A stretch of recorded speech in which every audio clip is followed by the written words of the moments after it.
उन्होंने दलितों का कितना जो है सम्मान किया, राष्ट्रपति को उद्घाटन में नहीं बुलाया।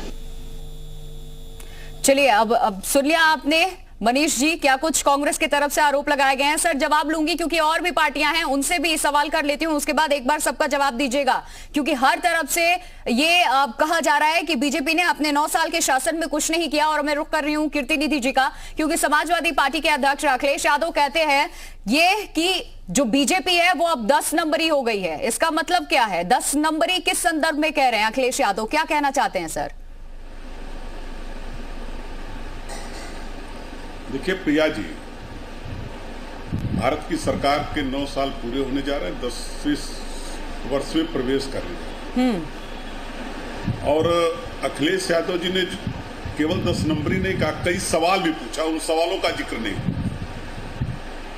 लगातार बढ़ती महंगाई, बढ़ती बेरोजगारी, और 2022 के बाद अब 2023 से किसानों की आय दुगनी नहीं हुई।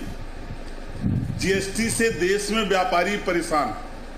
और मनीष जी बहन बेटियों के सम्मान की बात कर रहे थे, उनको बीमारी से बचाने की बात कर रहे थे। और कल देश के अंदर नए संसद का एक तरफ उद्घाटन होता है, दूसरी तरफ उन बेटियों को लाठियों से पीटा जा रहा था जिसको देश के माननीय प्रधानमंत्री जी कहते थे, विनोद तुम तो मेरी बेटी हो, तुम तो मेरे परिवार की सदस्य हो। उनको दिल्ली पुलिस पीट रही थी, उन लोगों को अपमानित कर रही थी। वह बेटियां जो देश को गौरवान्वित की, देश के लिए गोल्ड मेडल लाई, और माननीय प्रधानमंत्री जी को अब वो अपनी बेटी याद नहीं आ रही जी। अब सवाल है कि देश के अंदर आतंकवाद का कमर तोड़ने के लिए, देश के अंदर भ्रष्टाचार खत्म करने के लिए, देश के माननीय प्रधानमंत्री जी को न जाने किसने सलाह दिया 1000 का नोट बंद करके 2000 का ला दिया। और 2000 में भी जिस तरीके से लगातार मार्केट से गायब हुआ, अब प्रधानमंत्री जी कह रहे हैं 2000 का वापस होगा तब भ्रष्टाचार खत्म होगा। जब 2000 का छापे थे तब भ्रष्टाचार खत्म कर रहे थे, अब 2000 वापस ले रहे हैं तब भ्रष्टाचार खत्म कर रहे हैं। आतंकवाद की कमर तोड़ने की बात, मेरे तो समझ में आता है प्रधानमंत्री जी के सलाहकार कौन लोग उनको सलाह दे रहे हैं, कौन सजेस्ट कर रहे हैं? आतंकवाद का आपने जिक्र किया सर, ठीक है। एक चीज मैं बता दूं, आर्टिकल 370 को खत्म करने को लेकर के जम्मू कश्मीर में पूरे जोर शोर से बीजेपी उतरी थी, लोगों के बीच में गई थी और कहती है कि इस वजह से आज घाटी में शांति बहाल हुई है। क्योंकि आतंकवाद का जिक्र आपने किया तो 370 का जिक्र करना भी जरूरी था। प्रिया जी, लगातार कश्मीरी ब्राह्मण विस्थापित हो रहे हैं, लगातार आंदोलन कर रहे थे। कई तस्वीरें आई चैनलों पर, समाचार पत्रों में आई, और इसी सरकार में आई। 370 हटने के बाद आई, वहां लोग कोई नौकरी अंदर करने को तैयार नहीं, जो हालात थे 370 हटने की बात की हालात थे, ये तो आपने भी देखा होगा भाई। ठीक है मनीष शुक्ला, मैं वापस आपका रुख करूंगी सर, लेकिन हमारे साथ जुड़े हुए हैं जिनेंद्र जी भी। आप कहां देखते हैं 9 सालों में कितना बदला देश और कितने अच्छे दिन आए?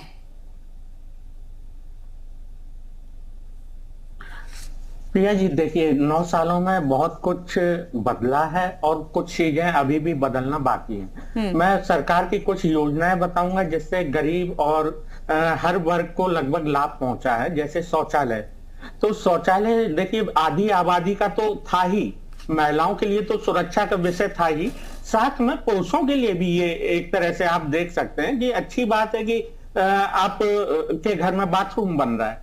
दूसरी चीज, एक स्वच्छता अभियान चलाया था प्रधानमंत्री जी ने, जिससे लोगों के अंदर स्वयं जागरूकता फैली थी। और आज के समय में बच्चे भी, अगर हम देखते हैं किसी स्थान पे, तो बच्चे भी कचरा फेंकते नहीं है बल्कि डस्टबिन में जाके फेंकते हैं।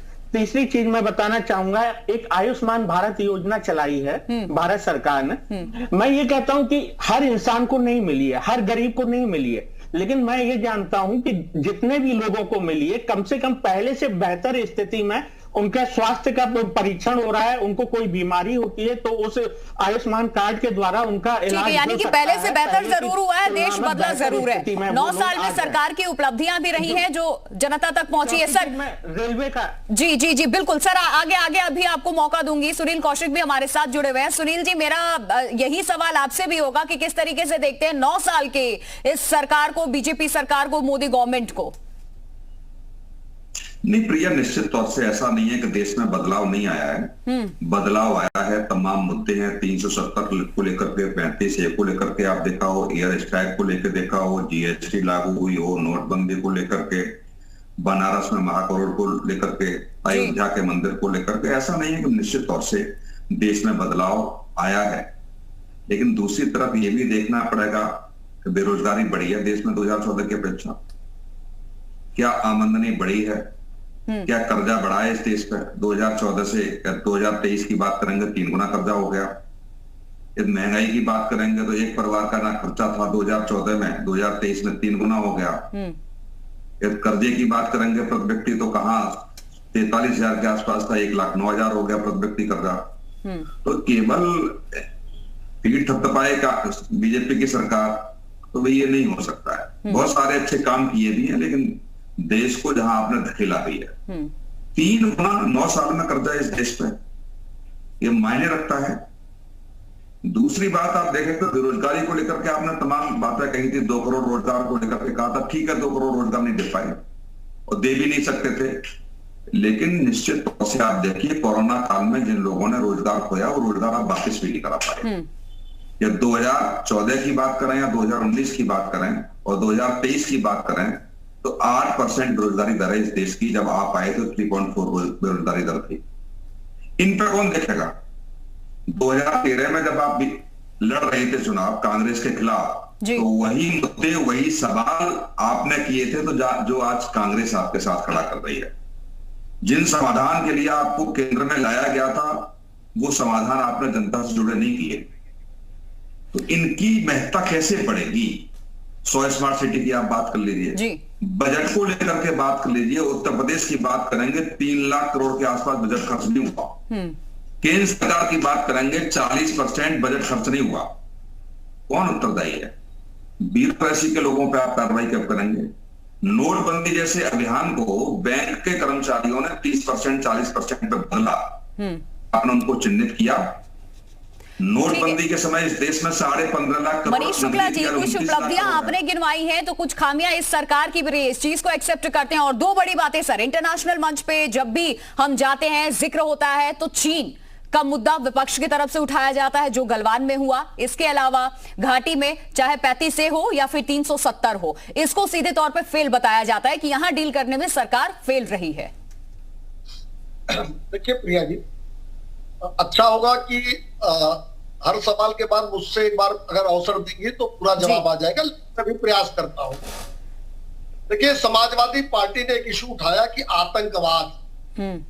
समाजवादी पार्टी भी आतंकवाद, माफिया, अपराधियों पर बोलने लगे तो जनता हंसती है इनके ऊपर। जिनके मुख्यमंत्री रहते अखिलेश यादव आतंकवादियों को छोड़ने की पैरवी किया करते रहे हो, आज वो आतंकवाद का विषय उठा रहे हैं। लेकिन फिर भी मैं बताऊंगा जी, 2014 के पहले मुंबई में विस्फोट होते थे, कचहरियों में बम ब्लास्ट होते थे, उत्तर प्रदेश में जयपुर में विस्फोट होते थे, अहमदाबाद में विस्फोट होते थे। हमारी सरकार बनने के बाद आतंकवाद को कश्मीर तक सीमित किया गया।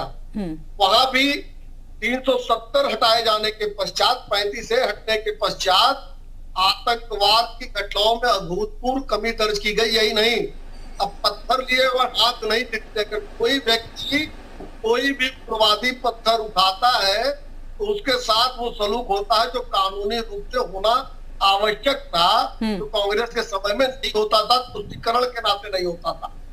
दूसरी बात, कांग्रेस ने अभी हमारी योजनाओं पे सवाल खड़ा किया जी। देखिए, कांग्रेस और कांग्रेस के नेता गरीबी उन्होंने देखी नहीं, राजमहलों में पैदा हुए, शौचालय और आवास का दर्द उनको समझ में नहीं आ सकता। उनको समझ में नहीं आ सकता कि एक गरीब व्यक्ति जो बिना इलाज के मर जाया करता था, जिसके घर में उसके घर की क्या स्थिति होती थी, आज 5 लाख रुपए का आयुष्मान कार्ड उसको क्या है और वो अपना इलाज जो अमीर व्यक्ति जो इलाज करा सकता है वो उनके लिए आज मुहैया करा है मोदी सरकार ने।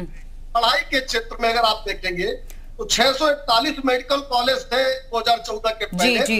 इन 9 सालों में 700 नए मेडिकल कॉलेज बनाया गया। ठीक है, आ रही हूँ प्रियंका जी, आ रही हूँ। 15 नए एम्स बनाए गए। मेडिकल सीटें 82,466 मेडिकल सीटें थी, जो केवल 9 साल में 69,663 मेडिकल सीटें दी गई। ठीक है।